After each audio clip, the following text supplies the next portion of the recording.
বুদ্ধিজীবীরা জীবন ঘনিষ্ঠ না, তারা চরে যায় না, তারা কাদামাটি পাড়ায় না, তারা জ্ঞান ঘনিষ্ঠ। তারা হচ্ছে কতগুলা বস্তা পচা বই পড়বে পুরাতন আমলের, হচ্ছে ঢাকার ধানমন্ডি, গুলশান, বনানীতে কফি শপে বসবে, একটু 700-800 টাকা দিয়ে একটু 5 স্টার হোটেলে পানি খাবে, খাওয়ার পরে মনে করবে যে আসলে তো আমি 700 টাকা লাগে পানি খেতে। আছে 800 টাকা পানির বোতল আছে বড় 5 স্টার হোটেলে।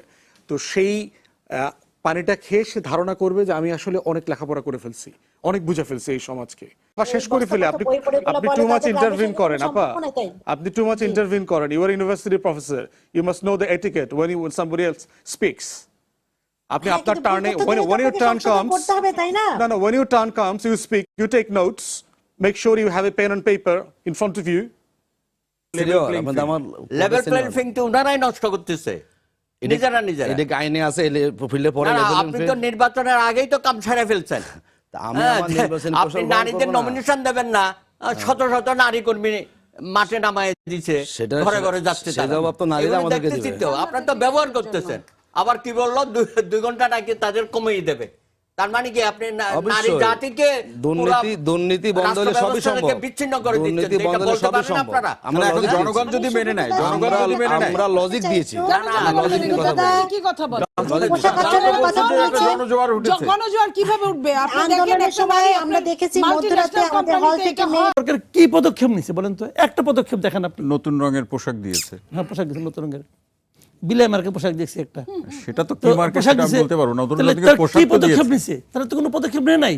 পারে একজন ফুয়াদেরও বিচার যদি না করতে পারে, তাহলে 300 ফুয়াদের বিচার কিভাবে?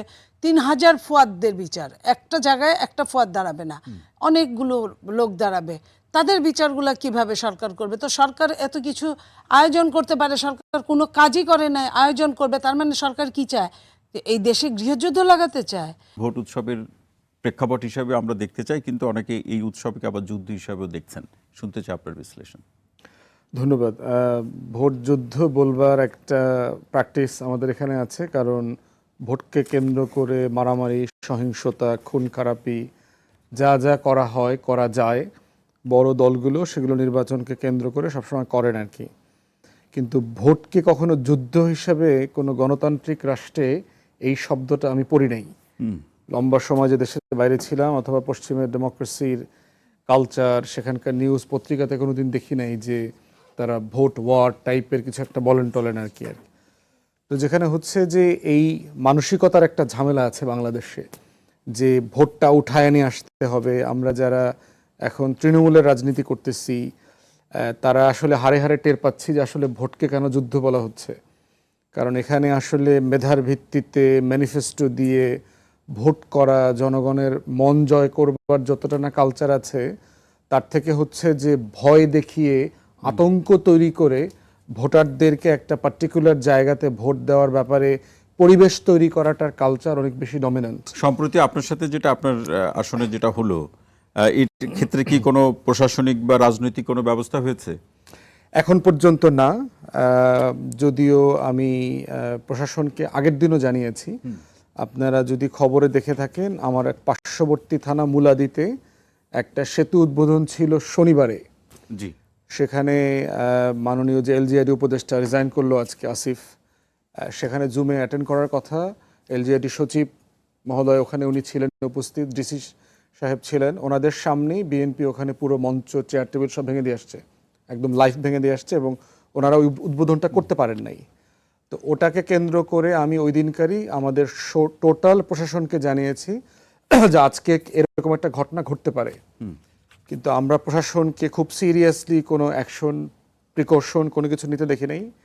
পরবর্তীতে যা ঘটছে পুলিশের সামনে ঘটেছে, পুলিশের কয়েকটা গাড়ি ছিল, পুলিশ সদস্যরা ছিল যারা আমাকে মারতে আসছে, আক্রোশ সব কিছু দেখেছে। কাউকে গ্রেফতার করা তো দূরের কথা, কিছুই করে নাই। 2-3টা বাঁশি ফিতে ফু দিচ্ছে, বাসিতে শুধু একটা বাঁশিতে ফু দিচ্ছে। জি, ধন্যবাদ। মাসুদ কামাল ভাই, আসতে চাই তার লেভেল প্লেইং ফিল্ডের যে প্রসঙ্গ আমরা প্রার্থীদের পক্ষ থেকে দাবি ছিল, তার সম্প্রতি তিনি যে অবস্থার মুখোমুখি হয়েছেন তার বর্ণনা দিলেন, এবং ভোটের মাঠে প্রচারণা যতটুকু জমেছে তার প্রেক্ষাপটে যে সংঘাত সহিংসতার খবর আমরা পাচ্ছি, তাতে এটা পূর্ণ উদ্যমে যখন শুরু হবে কি অবস্থা দাঁড়াতে পারে? না, আমি আসলে মানে ফুয়াদ ভাই যে কথাটা বললেন ওটা তো ওনার একটা ব্যক্তিগত একটা অভিজ্ঞতা, আমি ওইটা নিয়ে একটু বলি। ওটা হলো কি জানেন, যে আমরা যে মব মব করি না, এটা কি মব না?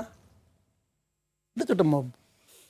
ফুয়াদ ভাইয়ের কথা আমার পছন্দ নাও হতে পারে, না হলে আমি ওনার সঙ্গে আর্গুমেন্টে যাব, তর্ক করব, কিন্তু এটা কেন হবে?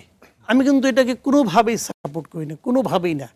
উনি কি বলেছেন, ওনার কথা আমার গায়ে আগুন ধরে যেতে পারে, কিন্তু আমরা এতে আমি ওনাকে গায়ে আগুন ধরানোর মতো কথা বলবো যদি আমার ক্ষমতা থাকে, যদি আমার যুক্তি থাকে, কিন্তু গায়ে হাত তোলা কেন? এখন এই যে মবটা যেটা আমরা বলছি, এটাই মব। মব কিন্তু গাছে ধরে না ভাই, ইহাকে মব বলা হয়। এই মবটা আমাদের এখানে চলতে চলতে যে অবস্থাটা হয়েছে, এটা কিন্তু চলছে, বেশ কিছুদিন ধরে চলছে। এটা তারই ধারাবাহিকতা। এবং আগামীতে কি হবে, মানে এই যে উনি বললেন একটা কথা যে কয়েকটা বাঁশির ফু দিছে পুলিশ, কেন কেন কারণটা কি? এখন বাঁশির ফু দিছে এই কারণে পুলিশও তো মবের আতঙ্কে থাকে। এখন মবটাকে এমন একটা পর্যায়ে, আমি তো বলি এই সরকার সম্পর্কে বলি, এই সরকার দায়িত্ব নেওয়ার পর তারা পুলিশ বাহিনীকে পুনর্গঠিত করা, অথবা পুলিশের মধ্যে যে বলে না পুলিশের মনোবল ভেঙে গেছে, পুলিশের মনোবল তো ভাঙছে, ঠিক আছে ভাঙছে, সেই মনোবলটা আবার জাগ্রত করার জন্য, সেই মনোবলটাকে আবার সুসংগঠিত করার জন্য সরকার কি পদক্ষেপ নিচ্ছে বলেন তো? একটা পদক্ষেপ দেখান আপনি। নতুন রঙের পোশাক দিয়েছে। হ্যাঁ, পোশাক দিয়েছে নতুন রঙের, বিলাই মার্কের পোশাক দেখছি একটা। সেটা তো কি মার্কেট সেটা আমি বলতে পারবো না। নতুন রঙের পোশাক কি পদক্ষেপ নিছে? তারা তো কোনো পদক্ষেপ নেয় নাই, বরঞ্চ সরকার সিদ্ধান্ত নিয়েছে যে পুলিশদের আমি কন্ট্রোল করব না, আমি কন্ট্রোল করব মব দিয়া। যার কথা আমার পছন্দ না হবে তাদের মব দিয়ে করবো। এবং এই মব দিয়ে করতে করতে পুলিশের মধ্যে মবের আতঙ্ক আছে, এবং পুলিশ বলে যে আমি যে কি করব, আমি কিছু করতে পারি না। এখন ওই জিনিসটা কিন্তু এখানে এখন পুলিশ তো বুঝে নাই এই মব আর ওই মব কোন মব। এখন আপনি একটা কথা বলতে, আমি ওনার কথা গতকালকে একজন উপদেষ্টা বলেছে যে নির্বাচন করা আমাদের দায়িত্বের মধ্যে পড়ে না, কিন্তু এখন যখন খোদ সরকার বারবার বলছেন এবং আমাদের প্রেস সচিব বারবার বলছেন যে কোনো শক্তি নির্বাচনকে বন্ধ করতে পারবে না, তখন কিন্তু তখনও জনগণ বিশ্বাস করছে না, তখনও জনগণ হেসে উড়িয়ে দিচ্ছে যে নির্বাচন হবে না। এখন এই অনাস্থার জায়গাটি আসলে উৎপত্তি স্থলটা কোথায়? আমরা বিভিন্ন কিছুর উৎপত্তি স্থল খুঁজছি, কিন্তু এই যে সরকারের প্রতি অনাস্থা, সরকারের বক্তব্যের প্রতি অনাস্থার আসলে উৎপত্তি জায়গাগুলো কোথায়, সেটা স্পষ্টত একটি জায়গা আইন শৃঙ্খলার অবনতি, এবং আপনার এই যে একটা এই সরকার কোনো রাজনৈতিক দলের সরকার নয়, কিন্তু অবশ্যই রাজনৈতিক সরকার, অবশ্যই এটা একটা গোষ্ঠী দ্বারা প্রচলিত, এবং একটি গোষ্ঠী তারা কারা কোন গোষ্ঠী বা কোন দল দ্বারা প্রভাবিত সেটা বলুন। আমরা যদি এই মবের আপনার অর্থনৈতিক, রাজনৈতিক এবং সাংস্কৃতিক উপকরণগুলোর দিকে তাকাই এবং সেগুলোকে বিশ্লেষণ করি, অবশ্যই আমাকে বলতে হবে স্পষ্টভাবে একটি ধর্মীয় গোষ্ঠীর প্রতি এই সরকারের একটা পক্ষপাতিত্ব আছে, আশকারা আছে। এবং এই আশকারার কারণে আমরা দেখছি যে ল অ্যান্ড অর্ডারের ক্ষেত্রে যে বিষয়গুলো হচ্ছে, আমরা মব কাকে বলছি, সেগুলোর ক্ষেত্রে সংজ্ঞানের ক্ষেত্রে অ্যাকশন নেওয়ার ক্ষেত্রেও কিন্তু এই রাজনৈতিক প্রভাব বিস্তার করছে। অনাস্থার উৎপত্তি স্থলে যে জায়গাটি, যে সরকারের পক্ষপাতমূলক দৃষ্টিভঙ্গি এবং একটি ধর্মীয় গোষ্ঠীকে অনবরত আশকারা দেয়া এবং তাদের মাধ্যমে মব সৃষ্টি করা, কখনো সরকার নিজের স্বার্থকে হাসিল করার জন্য এই মব তৈরি করছে, এবং কখনো আবার এই মবের বিরুদ্ধে অসংখ্য ধন্যবাদ অধ্যাপক ডক্টর জুবায়েদা নাসরিন ম্যাডাম, রাষ্ট্রীয় বৈধতা দিচ্ছে। ম্যাডাম আসলে বাস্তবতা কি রকম? আমরা মনে করি এর সাথে কোনো সত্যতার কোনো সত্য নয়। এটি মূলত যেটি হচ্ছে বাংলাদেশে, দেখুন এখন যারা আইন শৃঙ্খলা বাহিনীর সদস্য আছেন, এদের বড় অংশ কিন্তু আওয়ামী লীগের আমলে নিয়োগপ্রাপ্ত। তারা এখনো মনে প্রাণে চান যে আবার আওয়ামী লীগ ফিরে আসুক। এই যে 5ই আগস্টের পরে প্রায় 1.5 বছর হলো, এই 1.5 বছর এই কথা কি বলার আর সুযোগ আছে? 1.5 বছরে পুলিশের রিক্রুটমেন্ট করাজন হয়েছে।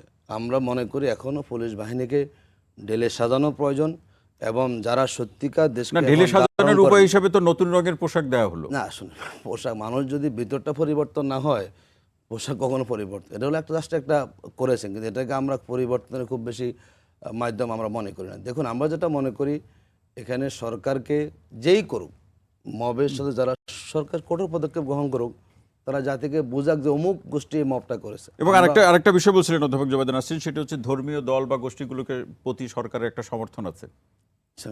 এটা প্রমাণিত কিভাবে? উনি বলল যে কোন কোন জায়গাতে তিনি সেটা বুঝতে পেরেছেন। আমরা শুনে আসি, তাহলে একটু শুনে আসি। আপনি বলুন যে কোথায় অধ্যাপক জুবায়েদা নাসরিন এই যে মন্তব্যটা করলেন, এটা কি দেখে আপনার মনে হচ্ছে যে কোনো ধর্মীয় গোষ্ঠী বা দলের প্রতি সরকারের সমর্থন আছে? দেখুন, মব যতগুলো মব হয়েছে কোনো না কোনো ব্যানারে হয়েছে। সেই ব্যানারগুলো যদি পর্যালোচনা করি, সেই ব্যানারগুলো তৌহিদি জনতার নামে হয়েছে, মুসলিম উম্মার নামে হয়েছে। আপনার এই ব্যানারগুলোতে আমরা বিভিন্ন পত্রিকায়, আপনার বিবিসি রিপোর্ট থেকে বিভিন্ন গণমাধ্যমে যে তৌহিদি জনতা কারা, হ্যাঁ, এবং সাধারণ মানুষ তৌহিদি জনতা হিসেবে কাদেরকে চিহ্নিত করছেন, এবং সেখানে তারা কিন্তু স্পষ্টভাবে বলছে তারা বিভিন্ন ইসলামিক দলের, এবং এই যে বিভিন্ন সময় আমরা বিশেষ করে মাজার উপর আক্রমণ, ফকিদের উপর আক্রমণ, বাউলদের উপর আক্রমণ হচ্ছে, এবং সেই মবের তার প্রেক্ষাপটে আপনি সেই বলছেন, mob তার যারা প্রেক্ষাপটে করছে, বলছেন, জি, তাদেরকে আতিকুর রহমান। স্পষ্টই বলা হচ্ছে আতিকুর রহমান, সেগুলো দেখুন, উনি তারা সম্ভবত কোন বোঝাতে দলের। চেয়েছেন যে দ্বিতীয়ত, বাউলের দ্বিতীয় যে ঘটনাটা প্রশ্নটি, বুঝেছেন। দ্বিতীয় যে প্রশ্নটি, বাংলাদেশে জি, ম্যাডাম, ধন্যবাদ। শুনছি আপনাকে। বাংলাদেশে কয়টা জায়গায় ব্যানার ব্যবহার হয়েছে বলুন? এই যে যতগুলো মবের ঘটনা ঘটেছে, শুধু তৌহিদি জনতার ব্যানার ব্যবহার হয়েছে হলো বাউলের ক্ষেত্রে হয়েছে। তো একটা জায়গায় ব্যবহার হয়েছে সাধারণ জনগণ সম্পৃক্ত হয়েছে। বাংলাদেশের মানুষ কিন্তু তারা খুবই ধর্মপ্রাণ মানুষ, তারা যেখানে ধর্মের উপরে আঘাত আসে, তিনি ধর্ম পালন করুন আর না করুন, তার আবেগে সেখানে কি হয়, সেখানে আঘাতপ্রাপ্ত হয়, মানুষ ব্যবহার করতেই পারেন। এখন তৌহিদি জনতার সাথে তো দেশের সব মানুষ সম্পৃক্ত। এবং এই প্রসঙ্গগুলো আসলে ভোট উৎসব এবং কিংবা নির্বাচনী প্রচার প্রচারণায় কতটা ভূমিকা রাখবে সেটি আতিকুর রহমান ভাই পরবর্তী পর্যায়ে আপনার কাছ থেকে এখানে শুনছি। তৌহিদ- নীলুফার চৌধুরীর মনে আসতে চাই, যেটি ফুয়াদ ভাই যেখানে শেষ করলেন, তিনি একজন প্রার্থী হিসাবে এলাকার উন্নয়ন কর্মকাণ্ডে দুর্নীতি অনিয়মের প্রসঙ্গগুলোতে তিনি তো আবেদন অথবা তদন্তের বা যে মন্তব্য তিনি তো করতে পারেন। সেই মন্তব্য করতে গিয়ে তিনি যে অবস্থার মুখোমুখি হয়েছেন, তার প্রেক্ষাপটে প্রশাসনিক কিংবা রাজনৈতিক বা আইন শৃঙ্খলা বাহিনীর পক্ষ থেকে কোনো ব্যবস্থা নেন, এটা কি ইঙ্গিত করে? ধন্যবাদ আপনাকে। দেখেন, আমি আরও কয়েকটা টকশোতে বলেছি যে ফুয়াদ সাহেবের সাথে যেটা করা হয়েছে এটা অন্যায়, এটা নেয় না। তারা কথা দিয়ে, যেটা মাসুদ ভাই বললেন যে আমি কথায় আগুন ধরাতে পারি, আরেকজন আমার শরীরেও আগুন ধরায় দিয়ে কথায়, কিন্তু তারা কেন অন্য পন্থা অবলম্বন করবে? সেটা যেই হোক না কেন। আমি ফুয়াদ ভাইয়ের সঙ্গে দেখা কিছুক্ষণ আগে বললাম যে আপনি জিডি করেছেন, আপনি কি কোনো মামলা করেছেন? উনি বলেছেন না, এটা সময় না, এটা এরকম না। আমি বললাম যে জিডি করলে তো ভালো হতো। এখন আইন শৃঙ্খলা রক্ষাকারী বাহিনী সামনে এত অপরাধ হচ্ছে, সেটাই ধরে না। আর আপনার ওই যে বললেন না যে বাঁশি ফু দিয়েছে, এখানে যারা অপরাধী তাদের অপরাধ অবশ্যই ক্ষমার অযোগ্য, কিন্তু এটা সব কিছুর সঙ্গে জড়িত কিন্তু সরকার। না, কিন্তু আপনার এর আগে যে বিএনপির নেতাকর্মী বিভিন্ন জায়গাতে অপরাধ করলে, দলীয় শৃঙ্খলা ভঙ্গ করলে আপনারা সাংগঠনিক ব্যবস্থা গ্রহণ করেছেন, কিন্তু এই প্রশ্নে নীরব থাকলো কেন? আমি সাংগঠনিক ব্যবস্থা গ্রহণ করা নিয়েও কিন্তু আলোচনা সমালোচনা আছে। যে আমি যদি এখন বহিষ্কার করি, কিছুক্ষণ পরে যদি, কয়েকদিন পরে যদি দলের প্রয়োজনে আমি আবার যদি ফিরিয়েই নিই, কি দরকার এরকম কাজ করা? আমি যেটা বলছি সেটা সরকার যদি আইনের অনুশাসনের প্রতি শ্রদ্ধাশীল থাকতো, তাহলে সরকার কিন্তু যে কেউ, অপরাধী যেই হোক না কেন, সমান অপরাধ, সমান, সে রাজা বাদশাহ হোক আর ফকির মিসকিন হোক, সেইখানে যদি এটা দেখে ভিডিও ফুটেজ দেখে যদি অপরাধীকে শনাক্ত করা এই যুগে কোনো ব্যাপার না। মনিয়াপা, সেটি বর্তমান সরকার, বর্তমান যে আইন শৃঙ্খলা পরিস্থিতির যে সক্ষমতা অথবা তাদের যে অবস্থা আছে, সেটি কি পারবে? সেটাই যদি তারা না পারে, একজন ফুয়াদেরও বিচার যদি না করতে পারে, তাহলে 300 ফুয়াদের বিচার কিভাবে? 3000 ফুয়াদের বিচার, একটা জায়গায় একটা ফুয়াদ দাঁড়াবে না, অনেকগুলো লোক দাঁড়াবে, তাদের বিচারগুলো কিভাবে সরকার করবে? তো সরকার এত কিছু আয়োজন করতে পারে, সরকার কোনো কাজই করে না, আয়োজন করবে, তার মানে সরকার কি চায়? এই দেশে গৃহযুদ্ধ লাগাতে চায়?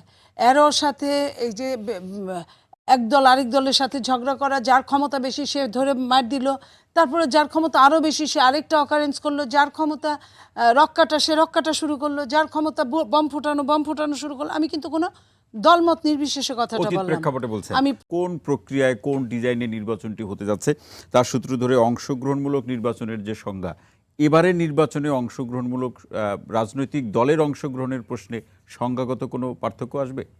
ধন্যবাদ। আমরা তো খুব সন্দেহপ্রবণ, সবসময় বলেছি বাংলাদেশে কয়েক বছরের মধ্যে কোনো নির্বাচন হবে না, ইউনুস নির্বাচন দেবে না, নির্বাচনের পরিবেশের সৃষ্টি হবে না। তা আমরা তো দেখতে পেলাম যে অবশেষে ফেব্রুয়ারিতে নির্বাচনের প্রতিশ্রুতি দিয়েছেন এবং সেইভাবে আগামীকাল তফসিলও ঘোষণা করা হবে। জি। সুতরাং এতদিন যে আমরা একটা ন্যারেটিভ তৈরি করেছিলাম যে বাংলাদেশে নির্বাচন হবে না, আদৌ কি নির্বাচন হবে, আমার বন্ধুরা না, এখন নির্বাচন হলে সেটা কেমন হবে এই প্রশ্ন ছিল। হ্যাঁ, এখন সেখানে যাব, আমরা সেখানে যাব।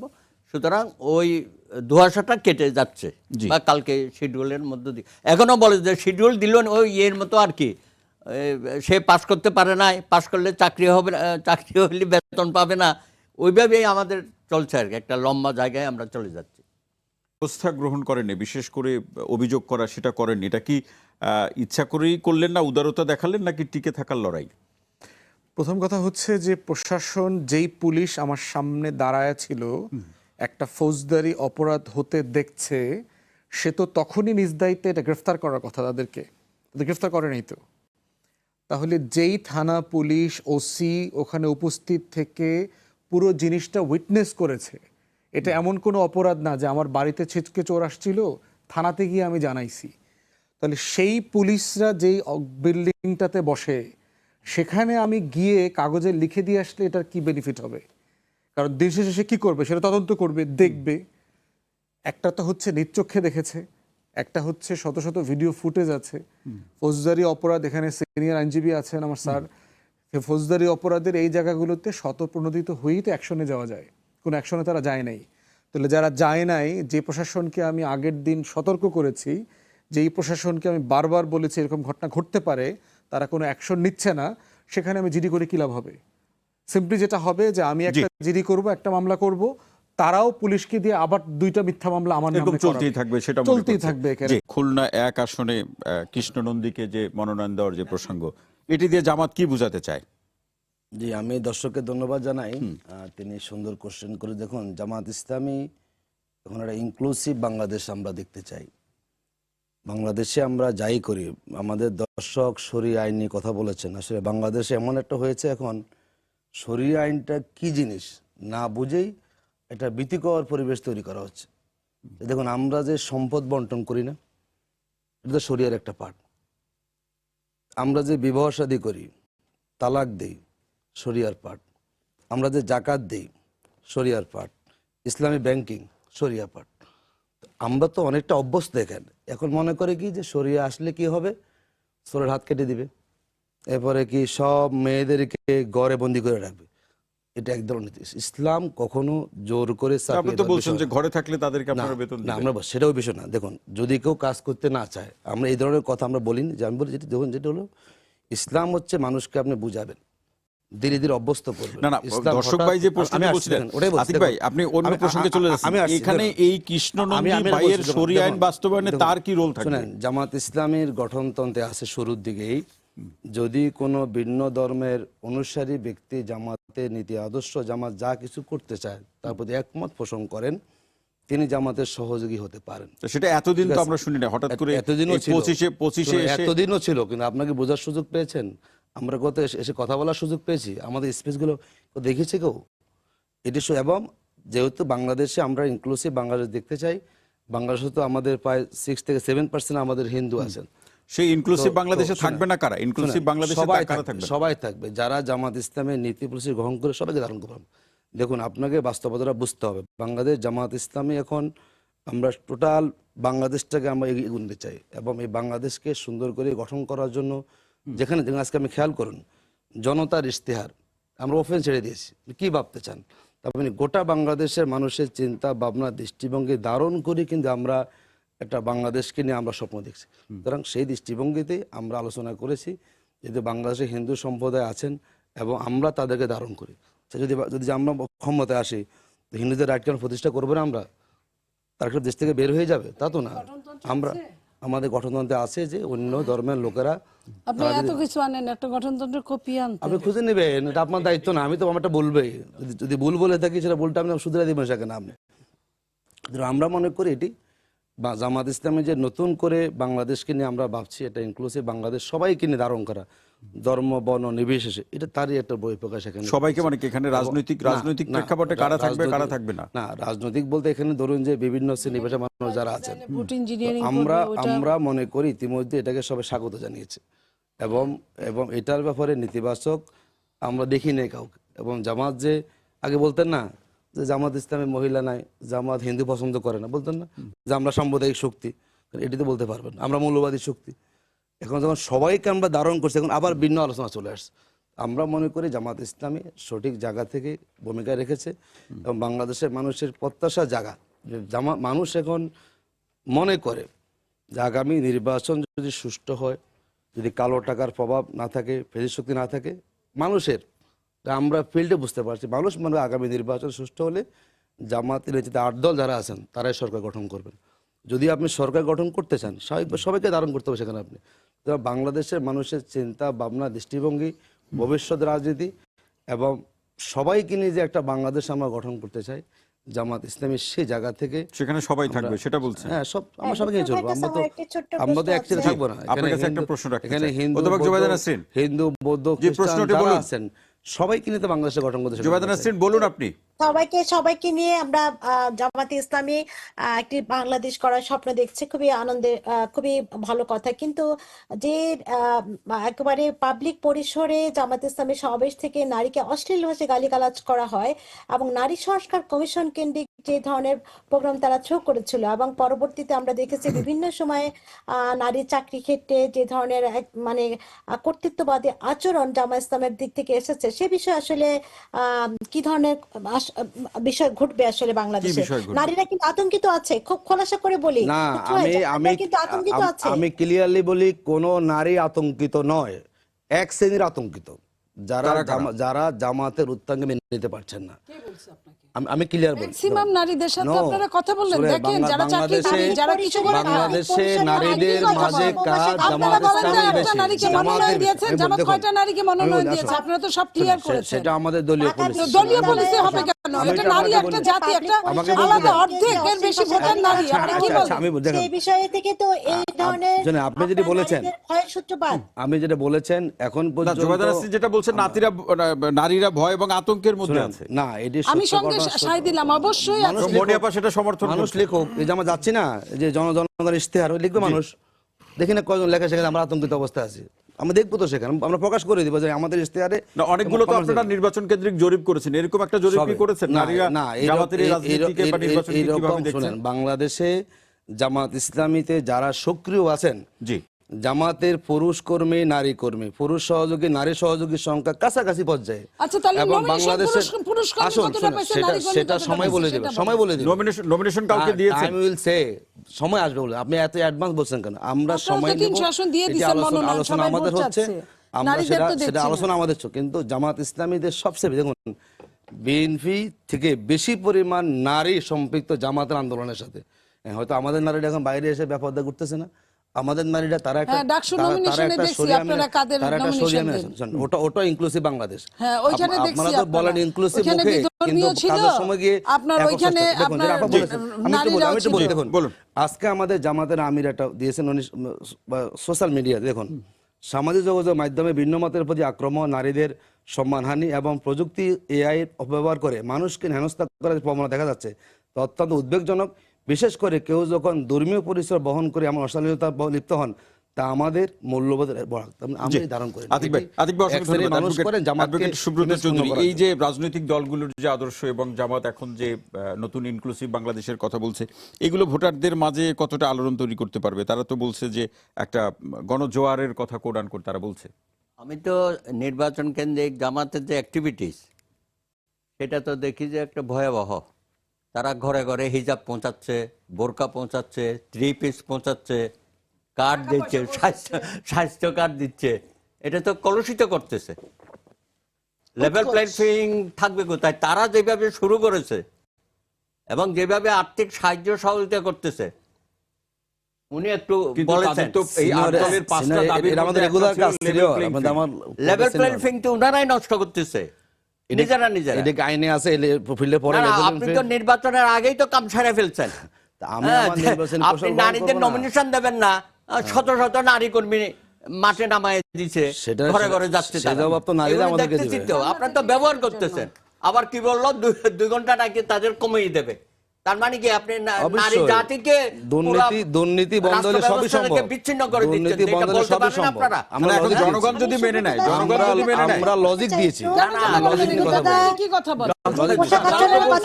গণজোয়ার উঠেছে। গণজোয়ার কিভাবে উঠবে? আপনি দেখেন আন্দোলনের সময় আমরা দেখেছি মধ্যরাতে আমাদের হল থেকে মেয়েরা আপনার স্লিপিং ড্রেস পরে আন্দোলনে বেরিয়েছে, তখন কিন্তু জামাত তাদের ড্রেস নিয়ে কথা বলেনি, কিন্তু যে আন্দোলনের পরে কিন্তু নারীর ড্রেস নিয়ে কথাবার্তা শুরু হলো। তার মানে হলো নারীকে তাদের ব্যবহার করা যখন প্রয়োজন, যেভাবে ব্যবহার করার প্রয়োজন ঠিক সেভাবে কিন্তু করছে। আমরা নারীকে ব্যবহার করি না, শুধু আমরা তাই না, নারীকে সেটার ধারণ সঙ্গে করি। যোগ করি যখন আওয়ামী লীগকে স্থগিত করলো, জামাত যখন মিছিল নিয়ে বসলো 144 ধারা ভঙ্গ করে, 2টা দিন যে মিছিলে থাকলো, তাদের সঙ্গে সামনাসামনি তাদের বড় বড় নেতার সামনে নারীরা যেভাবে বসেছিল, ওটা জামাতের ভাষায়, আমাদের ভাষায় ওই নারী ঠিক আছে, বাট জামাতের ভাষায় ওই নারী বেলাল্লাহ বেহায়া। তো বেলাল্লাহ বেহায়া নিয়ে আপনি কাজ করবেন, কাজ সংগোপন করবেন, আর আপনার কবে হলো গিয়ে আমার কাছে মনে হচ্ছে জি, বলুন। জামাত দিন দিন অসহিষ্ণু হয়ে যাচ্ছে। অসহিষ্ণু হয়ে যাচ্ছে। প্রমাণটা কি? এবং এটা সিনিয়র, রাজনীতির প্রমাণটা জন্য কি? ভালো লক্ষণ না। অসহিষ্ণু প্রমাণ কি? প্রমাণটা কি? না, তারা মনে হচ্ছে- অসহিষ্ণু এবং কাকে বলে? এমনিই তো যৌন নিপীড়ন করা তারা হয়, এই অসহিষ্ণু সব প্রমাণটা জায়গায় কি? অংশীদার। No. সব জায়গায় তারা অংশীদারিত্ব নিয়ে নিয়েছে। শোনেন, আপনারা সব মুশকিল জায়গায় হচ্ছে যে অংশীদারিত্ব আপনারা নিয়েছে। জামাতের উত্থানটাকে মেনে নিতে পারছেন না। এবং শোনেন, যাই বলুন, কয়েকজন উপদেষ্টাও জামাত বলেছে ইসলামী এগিয়ে যাচ্ছে, জামাত এগিয়ে বিভিন্ন যাবে। জেলাতে কন্ট্রোল অসহিষ্ণু করে, আমরা ডিসি কে কি কন্ট্রোল করে, মানব মূল্যায়ন করে? ইউএনও কে কন্ট্রোল কোনোটা করে। আমরা মূল্যায়ন করি না। তো তারা ক্ষমতা যাওয়ার আগেই যেভাবে ক্ষমতা প্রয়োগ করতে আমার চট্টগ্রামের জামাত নেতা যে ভাষায় কথা বলেছে, ওটা বলেছেন, এটা তো তাকে- না, না, হ্যাঁ, তাকে জামাত আবার শোকজ করছে না? করছে আমরা কিনা বলেন? জানি না আপনাদের ভিতরে কেন কি- জানবেন না কেন? আপনারা- ওপেন আপনারা- মিডিয়া না, আপনারা দিন মন উনি মানসিকতা এরকম সূর্য হয়ে গেল না, হঠাৎ শোকজ করে। করার আগে করেছি। ওনাকে উঠানো শোকজ এটা তো শেষ মনে করে। হচ্ছে যেন আপনি একত্রে শোনেন, ওই আপনারা জায়গায় চলে মূলত যাচ্ছে। আমি যেটা এমনকি বলি- বলা হচ্ছে আমি যে যেটা বলি- একত্রে যেটা আপনারা শোনেন, করতে পারেন শোনেন, না, আমি বলি, শোনেন, আগামীতে আপনারা নাকি শোনেন, সেটা করে দেখাবেন। শোনেন, এটার মানেটা কি? এটি আপনাদের এটার ধারণা। মানেটা কি? না, না, এটা বলা মানুষ হচ্ছে তো, ভালোটা অনেক পাবে। জায়গায় বলা হচ্ছে এটা। অনেক জায়গায় মানুষ বলা হচ্ছে। আকাঙ্ক্ষী, মানুষ আমি ভালোটা আতিক ভাই, পাবে। আতিক ভাই, আমরা একটু নতুন রাজনৈতিক বন্দোবস্ত পাবে, জামাত হোস্টেল উপহার দিবে। পুরনো রাজনৈতিক বন্দোবস্ত মানুষ অলরেডি নতুন বন্দোবস্ত জামাত উপহার দিবে। যে আতিক ভাই, জামাতের আতিক ভাই পক্ষে শুনবো, সম্ভব। আমরা একটু বেশ রাশিদুজ্জামান ফুয়াদ ভাই আলোচনা আসতে চাই আপনার আতিক কাছে। ভাইকে আরেকটি বিষয় মনে করিয়ে দিতে চাই যে ঢাকা বিশ্ববিদ্যালয়ে একজন যৌন নিপীড়ক যখন আপনার শাহবাগ থানায় বন্দী হলো, তখন এই জামাতের লোকজন এসে মধ্যরাতে তাকে মানে তাকে বের করে দেওয়ার জন্য ঘেরা করলো, এবং পরবর্তীতে জি। ফুলের মালা বরণ করে, না, না, ফুলের মালা দিয়ে সেই যৌন নিপীড়ককে বরণ করা হলো। দেখেন না, জি, এক ফিট জোয়াদ দেখেন। নাসরিন ম্যাডাম আরো আলোচনা শুনবো, তবে বেশ রাশিদুজ্জামান ফুয়াদ ভাই আসতে চাই। এই যে রাজনীতি, আমি আরেকটি কথা বলতে চাই আপার সঙ্গে মিলায়া, যে সিরাজগঞ্জের জামাতের সেক্রেটারি যে কথা বলছে যে আওয়ামী লীগ যা করছে, আওয়ামী লীগের বউদের উপর আমাদের ওই হক কথাও আছে। সত্য না, ওই এর কথা চেয়ে সত্য না। জঘন্যতর No, no. কথা আর হতে পারে না। ওটা মামলা হয়েছে না? ওটা মামলা হয়েছে কিনা? বললাম তো, উনি বলছে, ওটা মামলা ভিডিওতে হয়েছে। ওটা আছে। ওটা মামলা হয়েছে। যেটাই হোক, উনি বলছে মামলা এই ধরনের প্রমাণ কথা, করো। উনি একটা জেলার No, সেক্রেটারি। এটা মামলা হয়েছে। বেশ আপনারা রাশিদুজ্জামান ঘটনার ফুয়াদ ভাই, এক ফিট দেখে বলে ভোটের আটকে মাঠে বলবেন না এই সেখানে। প্রসঙ্গগুলো আপনি তো আপনার এলাকার যারা সম্মানিত ভোটার বা জনগণ আছেন তারা বা আরো বিভিন্ন জায়গাতে সভা সমাবেশে গিয়ে কথা হয়, এই প্রসঙ্গগুলোকে জনগণ বা ভোটাররা কিভাবে দেখছেন? সকল দলের যে এবারের ভোটকে কেন্দ্র করে একদমই প্রাসঙ্গিক না। এই যে আপনারা টকশোতে যেগুলো আলোচনা করছেন, আমার দেশের সাধারণ মানুষদের এগুলো নিয়ে আসলে অ্যাবসলিউটলি কোনো কোশ্চেন নাই। বলছি কেন, গত 3-4 মাসে ধরেন আমি শতাধিক মিটিং করেছি, ছোটখাটো উঠান বৈঠক মিটিং, বড় গণসংযোগ, সব জায়গাতে একটা লোকও প্রশ্ন করে নাই, কারণ আমি ওপেন ফোরাম দেই, কারো কোনো বক্তব্য আছে কিনা, কথা আছে কিনা, প্রশ্ন আছে কিনা, মুক্তিযুদ্ধ, জামাত শক্তিশালী হইতেছে কিনা, আসলে আমাদেরকে কাপড় চোপড় পরতে দিবে না, তারপরে ঢাকা বিশ্ববিদ্যালয়ে কি হয়েছে, বাউলদের প্রোগ্রামে কি হয়েছে। কারণ সে একটা এত অসহায় দরিদ্রতম জীবনযাপন করে, তার বাড়িতে টিউবওয়েল নাই। ধরেন 400 পরিবারের একটা টিউবওয়েল, 1-1.5 কিলোমিটার হেঁটে গিয়ে 2-3 বার করে পানি আনতে হয়। যেই মানুষটা আপনার ধান চাষ করতেছে, বীজের সংকটের কারণে, টাকার অভাবের করে, গত বছর যে মহাজন থেকে লোন নিছে, এবার ভালো ফসল হয় নাই বলে আগের লোন শোধ করতে পারে নাই, তো নতুন করে ঋণ নিতে না পারার কারণে এবার সে বীজই কিনতে পারে না, কিন্তু তার রাজনৈতিক প্রতিনিধি নির্বাচনের ক্ষেত্রে সে তো আদর্শিক ধারা কে কি বলছে না, এগুলো তো বিচার করবে না। একদমই বক্তব্য না তার একদম জীবন ঘনিষ্ঠ বিষয়গুলো নিয়ে সে কথা বলতে চায়, যে আমার এই মাটির রাস্তাটা পাকা করে দেন, আমাদেরকে একটা টিউবওয়েলের ব্যবস্থা করে দেন, আমাদেরকে টিন কিনে দেন, আমার এখানে একটা কালভার্ট দরকার, এখানে একটা ব্রিজ দরকার। এই বিষয়ের বাইরে ঢাকার আরবান মিডল ক্লাসে যেই কনভারসেশনগুলো আমরা করি, তার একটা প্রশ্ন আমি সম্মুখীন হই নাই গত 6-8 মাসে, আমি যে এলাকাতে ক্যাম্পেইন করছি।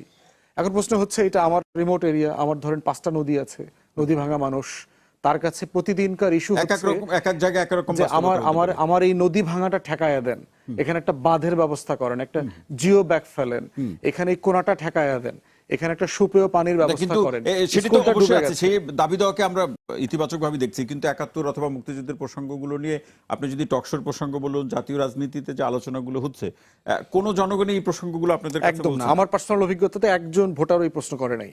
এবং আমি তো ধরেন ন্যূনতম 19-20টা জেলাতে গেছি ইলেকশন ক্যাম্পেইন করতে আমার প্রার্থীদের জন্য গত কয়েক মাসের ভিতরে।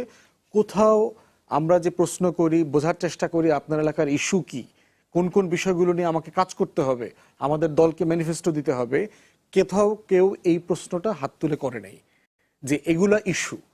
এখন প্রশ্ন হচ্ছে, ইস্যু হইতে পারে ঢাকার সিটে হয়তো ইস্যু হবে, আরবান জায়গাগুলোতে গুলশানে ইস্যু হইতে পারে, ধানমন্ডিতে ইস্যু হইতে পারে। এই জন্য প্রশ্ন হচ্ছে যে ইলেকশন ম্যানিফেস্টোতে সেই কারণে আমি বোঝার চেষ্টা করি আসলে আমার মানুষের দাবি দেওয়াটা কি, এবং সেখানে আমাদের বক্তব্য কিন্তু সেরকম জীবন ঘনিষ্ঠ ইস্যু নিয়ে আমরা কথা বলি। আমি এলাকাতে গেলে এই জাতীয় রাজনীতি সংশ্লিষ্ট বক্তব্য এই ব্যাপারগুলো- ওখানে একদমই প্রাসঙ্গিক না, দেইও না। জি। তো এই জন্য আমার কাছে মনে হয়েছে যে বাংলাদেশের বুদ্ধিজীবিতার সংকট হচ্ছে যে এই বুদ্ধিজীবীরা জীবন ঘনিষ্ঠ না, তারা চরে যায় না, তারা কাদামাটি পাড়ায় না, তারা জ্ঞান ঘনিষ্ঠ। তারা হচ্ছে কতগুলো বস্তা পচা বই পড়বে পুরাতন আমলের, হচ্ছে ঢাকার ধানমন্ডি গুলশান বনানীতে কফি শপে বসবে, একটু 700-800 টাকা দিয়ে একটু 5 স্টার হোটেলে পানি খাবে, খাওয়ার পরে মনে করবে যে আসলে তো আমি তো ৭00 টাকা লাগে পানি খেতে। আছে 800 টাকা পানির বোতল আছে বড় 5 স্টার হোটেলে। তো সেই পানিটা খেয়ে সে ধারণা করবে যে আমি আসলে অনেক লেখাপড়া করে ফেলছি, অনেক বুঝে ফেলছি এই সমাজকে। আমার কাছে মনে হয়েছে বাংলাদেশের অধিকাংশ বুদ্ধিজীবীর বাংলাদেশের সমাজ আমি আপনি সম্পর্কে, জানি না, কিন্তু ফুয়াদ ভাই জানে তো, মনে তো হচ্ছে যে কে পানিটা খায় আসলে। আপা আমি তো মাঝে মধ্যে খাই, সার্টেনলি আমার খাওয়ায় মানুষজন, আমার আমরা প্রচুর তো মিটিং কখনো, থাকে, আমি বা তহিদ, আমরা আমি বিশ্ববিদ্যালয়ের বিভিন্ন সঙ্গে যুক্ত আছি, আমি কিন্তু আমরা বিভিন্ন কখনো আমি খাইনি। শুনিনি এত টাকা বিভিন্ন দামের পানি ইন্টারন্যাশনাল ইভেন্টে আমি যাই, আমাকে তো অবশ্যই খাওয়ায়। তো লেখা দেখছি এখানে পানির বোতলের দাম 800 টাকা, লেখা দেখলাম। আমি নিজে কিনে খাই না, বাট ইভেন্টে গিয়ে তো আপনার বক্তব্যের খাইছি। সঙ্গে তো আমাদের অভিজ্ঞতার কোনো মিল নেই, কারণ আমরা তো কখনো ওখানে যাইও না, খাইও না, জানিও না। আমি এই প্রথম শুনলাম 800 টাকা পানি 800 আছে। টাকা পানি আছে আপা, আপনাকে আমি খবর দিতে পারবো আর কি, আপনি চাইলে দিতে পারবেন সেটাই যে খবর। আপনি যে অভিযোগটা করলেন যে যারা মানে আপা শেষ করে ফেলে, আপনি বই পড়ে এগুলো আপনি বলে, টু মাচ তাদের ইন্টারভিন গ্রামের করেন সঙ্গে আপা, সম্পর্ক নাই তাই। আপনি টু মাচ ইন্টারভিন করেন। You are university professor, you must know the etiquette when somebody else speaks. আপনি হ্যাঁ, আপনার কিন্তু টার্নে, ভুল তথ্য when দিলে your তো turn আপনাকে সংশোধন comes, করতে হবে, তাই না? no, when your turn comes, you speak, you take notes, make sure you have a pen and paper in front of you. So সবসময় আমাদের তার কথা মনে থাকে হচ্ছে, না, সময় থাকে না, এই জন্য বলতে হবে আমাদের ভুল শব্দ আমাদের দেওয়ার ইস্যু সঙ্গে হচ্ছে সঙ্গে। যে যেটা জাতীয় বিষয়ে আলোচনা করতে কোনো দোষ নাই, আপনি করেন, কোনো আলোচনার সমস্যা নাই। আপনার টপিক থেকে আপনি আসলে অনেক দূরে চলে গেছেন। আপনি আসলে টপিক দিয়েছেন, এগুলো তো কালকে ভোট তফসিল, উৎসব এবং- কালকে তফসিল ঘোষণা হবে, ভোট উৎসব। ভোট যুদ্ধ, ভোট নিয়ে আপনি almost 80% of your time has been wasted out of topic. না, আমরা ভোট উৎসব এবং এই যুদ্ধের প্রসঙ্গে এগুলো সব না, অ্যাবসলিউটলি প্রাসঙ্গিক না। আপনি ভোটের চ্যালেঞ্জ নিয়ে এত না। সিরিয়াস কনসার্নিং ইস্যু আছে আমাদের, যেটা দিয়ে আপনি শুরু করেছেন, কিন্তু আপনি ঘুরে ফিরে 71-এ চলে গেছেন। ৭১-এর প্রসঙ্গ এবারে নির্বাচনে তো একটা আলোচ্য না, বিষয় হিসেবে একদমই আছে। হবে না, নিশ্চিত হয়তো থাকেন আপনি। আপনার সাথে যাদের কথা হচ্ছে আপনি সেখানে নাই। টপ 10 প্রায়োরিটি ইস্যু করেন, আপনি নাগরিক সার্ভে করেন, দেখেন কত নম্বরে 71 আসে। মানুষের জীবনের প্রত্যেক দিনের হাহাকার কোথায়? 71কে অপ্রাসঙ্গিকভাবে, অপ্রয়োজনীয়ভাবে প্রতিনিয়ত পুল করা হচ্ছে। একটা সার্ভে করে ফেলেন ফুয়াদ ভাই। বলতেছি, আমি করব না তো, আপনার- এটা তো সিভিল সোসাইটি করতে হবে, পলিটিক্যাল পার্টিতে করবে না। না, কারণ যার জনগণ পার্টি কি পলিটিক্স চায়, জনগণ কি চায়, এটা তো আমার জায়গা আপনাদের- থেকে করেছি। হ্যাঁ। আমার জায়গাতে 21টা মেজর পলিসি ইস্যু আসছে আমার দলের, যে কোন 21টা বিষয় তাদের জীবনে সবচেয়ে গুরুত্বপূর্ণ। নাম্বার 1 আসছে হেলথ, যে তাদের প্রতিদিনকার কোনো স্বাস্থ্য সেবা নাই এই সোনার বাংলায়। একটা মানুষ টাকা নিয়ে গেলেও সে একটা ভালো ট্রিটমেন্ট পাবে, সেবা পাচ্ছে না, সেটি। দ্বিতীয় আসছে পাবলিক ট্রান্সপোর্ট, কোনো গণপরিবহন সেবা নাই এখানে। তৃতীয় আসছে ইয়ুথ আনএমপ্লয়মেন্ট। চতুর্থ আসছে ড্রাগ, তারপরে হচ্ছে লেখাপড়া, এরকম অনেকগুলো ইস্যু আসছে। সেখানে এই বিষয়গুলো কেউ এখানে বলে নাই, নাগরিকরা এই বলছে না। বিষয়গুলো বলছে না কেউ। এখন প্রশ্ন জি। হচ্ছে, হ্যাঁ, তার মানে এটা না যে আমরা এটা নিয়ে কথা বলতে পারবো না, আলোচনা করতে পারবো না, অফকোর্স করতে পারবো, কিন্তু আপনি ভোট দিয়ে শুরু করে কোথায় চলে গেলেন? ভোটের চ্যালেঞ্জ গুলো কি কি? আমরা এলাকায় কোনো আস্থা কিন্তু পাচ্ছি না অনেকে তো মনে campaign করছেন করতে। যে এটা ভোটের একটা চ্যালেঞ্জ হবে। হতে পারে। জি।